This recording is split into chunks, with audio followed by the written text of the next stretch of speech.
আজকের দিনে সেটাই আমাদের সবচেয়ে বড় লজ্জা যে মুখ্যমন্ত্রী যেখানে একজন মহিলা এবং তারপরে ওনারই সাম্রাজ্যে দাঁড়িয়ে একটা কলেজে, এটা তো একটা মেডিকেল কলেজে ডিউটিরত অবস্থা, আপনি ভাবতে পারছেন কতটা প্যাথেটিক অবস্থা।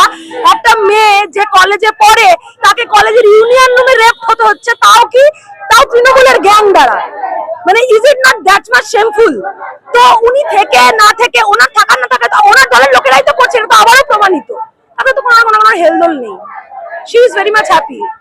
মুখ্যমন্ত্রী তো এক্ষেত্রে বলেছিলেন যে সঞ্জয় রায় একটা দোষী সাব্যস্ত হয়েছে এবং তার বিচার হবে, সেটা মুখ্যমন্ত্রী প্রথম থেকেই ডিফাইন করে দিয়েছিলেন, তাকেই ধরা হয়েছে, সেই দিকেই মোহর দিয়েছে। তাহলে তো গোটা ব্যাপারটা মিটে গেল, আবার কেন?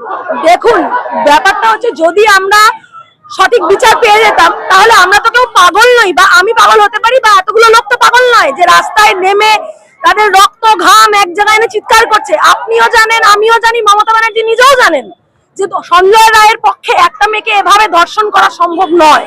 উনিও জানেন, উনিও চাপা ঢাকা দিয়েছেন।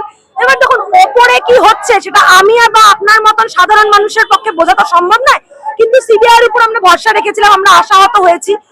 তারপরে গিয়ে আমরা এখনো আশা রাখছি যে কেউ যদি বিচার না করতে পারে, ওপরে যিনি বসে আছেন উনি তো টাকাও খান না, পয়সাও খান না, এবং কোনো একটা জায়গায়, সেজন্যই কিন্তু আমরা সুপ্রিম কোর্টের পরে হাইকোর্টে আবার মামলা নিয়ে গেছিলাম, এবং আমরা এখনো ভরসা রাখছি যে কোনো না কোনো একটা বিচার হবে। এবং এখনো যদি না হয়, আমাদেরও এখন প্রশ্ন আর কবে হবে, আদৌ কি হবে।